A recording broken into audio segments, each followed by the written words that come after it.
We're going to use the given conditions to write an equation for the line and slope, point slope form and general form. Okay, so we want to write it in point slope form and the general form. We haven't covered the general form yet. Okay, so we know the point slope form though, which is y minus y1 is equal to m multiplied by, x minus x1.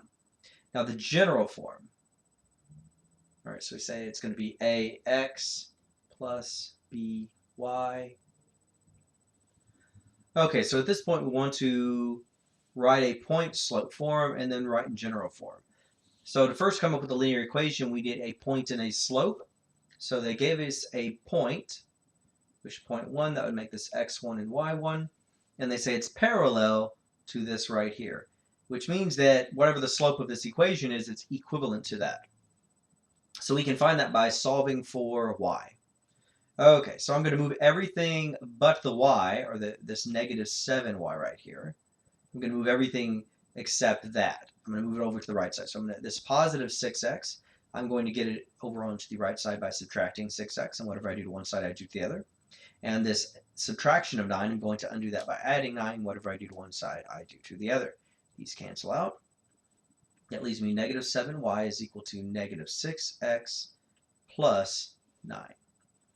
And now at this point, I want to finish solving for y, and I do that by undoing the multiplication by negative 7 by dividing by negative 7, and whatever I do to one side, I do to the other. That gives me y is equal to negative 6 divided by negative 7 is positive 6/7, and positive 9 divided by negative 7, that's supposed to be a negative 7, will give me a minus 9/7. Now all I really care about is this slope right here, this positive 6/7 slope.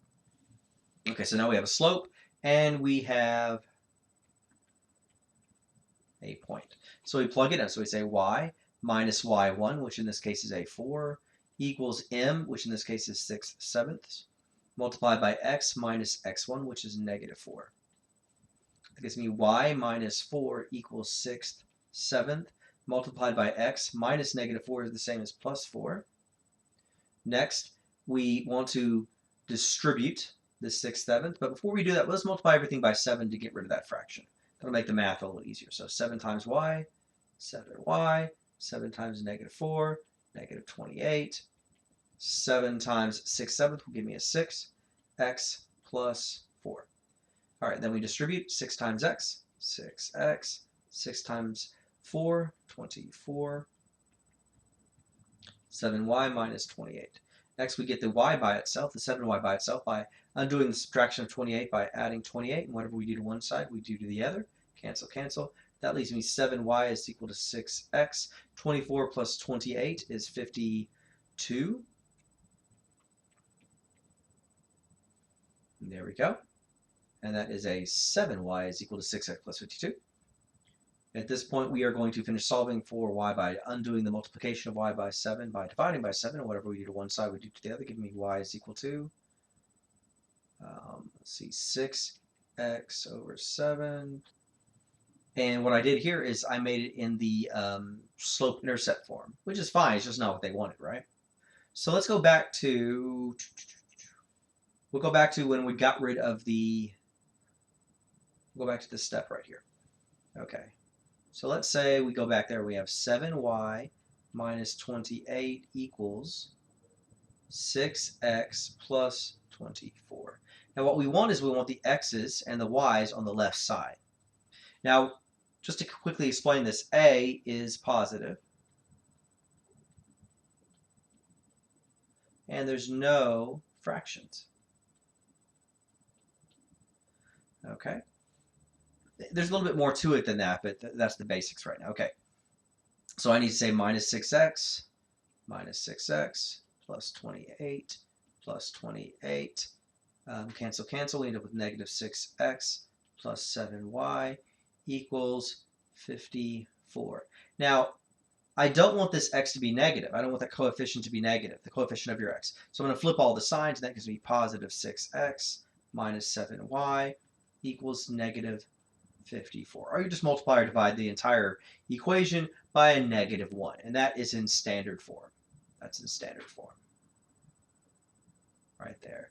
And there's slope-intercept form, which they did not ask for, so I probably shouldn't have done that. And then you have, when you first plugged it in, for the point slope form when we first plugged it in, which technically would have been right there. So there we go. Okay, let's try another one. So passing through this point and perpendicular to the line whose equation is x minus 5y minus 7 is equal to 0. Okay, so we have our point. We say this is point 1, and that would be x1, and this would be y1. But now it's not parallel, it's perpendicular, which means it's the negative reciprocal. So we still have to solve for y. So we're going to get that negative 5y by itself. So I'm going to subtract x, and I'm going to add 7. And whatever I do to one side, I do to the other. These cancel out. And that gives me negative 5y is equal to negative x plus 7. Then I undo the multiplication of y by negative 5 by dividing by negative 5. And whatever I do to one side, I do to the other. And that leaves me y is equal to negative divided by negative, which is a positive 1/5 x. And a positive divided by a negative is I'm going to turn that into subtraction, 7/5. Now we don't really care about that 7/5, though. We care about this 1/5 right here. Now, so the slope of our first line is 1/5.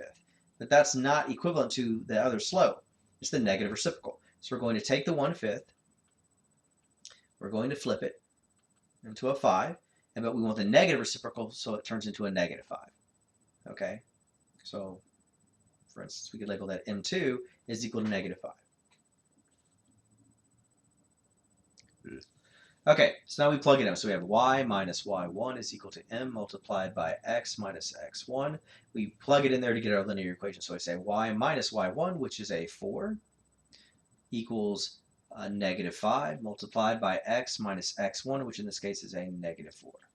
So that gives me y minus 4 is equal to negative 5 multiplied by x minus negative 4, which is the same as x plus 4. And so now we did the first one where we got the point slope form. Now they want it in general form. Okay, there's already no fraction, so we don't have to worry about that. So now we distribute negative 5, negative 5. So now we have y minus 4 is equal to negative 5 times x, or negative 5x, and negative 5 times positive 4, which is negative 20. And we want to get all the variables on the left and all the constants on the right. So I'm going to be adding 4. Whatever I do to one side, I do to the other. And I'm going to be adding 5x as well. So the 4's cancel out, the x's cancel out, and what that does is that leaves me 5x plus y equals negative 20 plus 4, which is negative 16. Okay, now let's check to see if I'm done. A is positive, check. There are no fractions, check. So it looks good. Looks like that's probably correct. Good, and that would be in standard form. Right, again, standard form generally is ax plus y equals c being a constant, where a is positive and there are no fractions. A little more complicated. If there's a common factor in the entire thing, then you need to divide it out. But I'll deal with that later. Okay, let's try another one. Find the average rate of change. So when they say average rate of change, what they mean is the slope. The slope. You're going to find the slope. Okay. So, of the function. Okay, now how do I find the slope? Well, to find the slope, I could either have an equation or I could have 2 points. Now, what they give you is enough information to find the 2 points. So this is the equation I'm trying to use, which is m is equal to, right, y. So y2 minus y1 over x2 minus x1. Okay, so let's try to find the first one. So they give us that x1 is equal to 1. So the question is, what's the y?